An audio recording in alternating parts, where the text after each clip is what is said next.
30 సంవత్సరాలుగా పోరాటం చేస్తున్న ఎంఆర్పీఎస్ నాయకులకు సుప్రీంకోర్టు న్యాయం చేసిందని ఎంఆర్పీఎస్ రాష్ట్ర నాయకులు మాసైపేట యాదగిరి అన్నారు. మెదక్ జిల్లా మాసైపేట మండల కేంద్రంలో గురువారం ఎంఆర్పీఎస్ నాయకులు మీడియా సమావేశం నిర్వహించారు. సుప్రీంకోర్టు ధర్మాసనం రాష్ట్రాలు ఎస్సీ వర్గీకరణ చేసుకోవచ్చంటూ ఇచ్చిన తీర్పును హర్షం వ్యక్తం చేశారు. 30 సంవత్సరాలుగా ఏబీసీడీ వర్గీకరణ కోసం మందకృష్ణ నాయకత్వంలో పోరాటం చేశామని, నేడు పోరాటం ఫలించిందని సంతోషం వ్యక్తం చేశారు. వర్గీకరణకు అనుకూలంగా తీర్పునిచ్చిన సుప్రీంకోర్టుకు ధన్యవాదాలు తెలుపుతున్నామని అన్నారు. ఈ కార్యక్రమంలో ఎంఆర్పీఎస్ నాయకులు విజయ్ కుమార్, యాదగిరి, దశరథ్, శంకర్, ఎర్ర స్వామి, గుడ్డి రమేష్ తదితరులు పాల్గొన్నారు.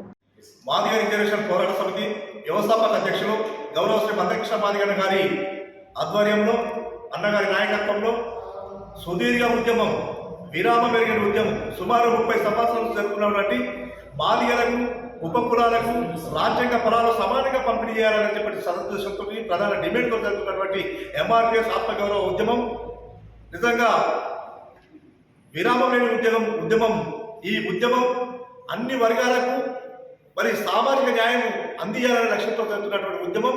ఈరోజు ఈ ఉద్యమం మీద సుప్రీంకోర్టు ఎస్సీ వర్గీకరణ అమలు చేసుకునే అవకాశం రాష్ట్ర ప్రభుత్వాలకు ఉందని చెప్పేసి మరి తీర్పు ఇవ్వడం, ఇది మాదిగల విజయం అనే విషయాన్ని గుర్తు చేస్తా ఉన్నాం.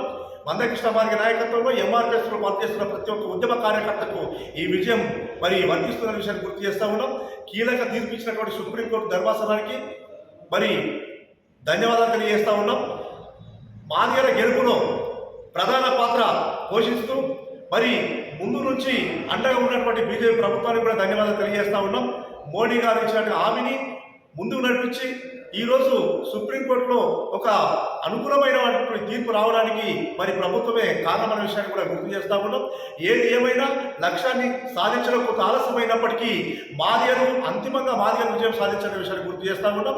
ఈ విజయంలో ప్రతి ఒక్కరికి కూడా కీలక పాత్ర పోషించే ప్రతి ఒక్కరికి కూడా ఈ ఉద్యమాన్ని ముందుకు నడిపించడం బట్టి మరి ప్రతి ఒక్కరికి, అన్ని పార్టీలకు, అన్ని సంఘాలకు మరి ప్రతి ఒక్కరు కూడా పేరు పేరున మరి ధన్యవాదాలు తెలియజేస్తా ఉన్నాం. మరి ఇంకా ఏదైతే సుప్రీంకోర్టు తీర్పు ఇచ్చిందో ఆ తీర్పును వెంటనే అమలు చేసే విధంగా రాష్ట్రాలు చొరవ తీసుకోవాలని చెప్పేసి ఈ సందర్భంగా డిమాండ్ చేస్తా ఉన్నాం. జై మాదిగ, జై మాదిగ, జై మాదిగ.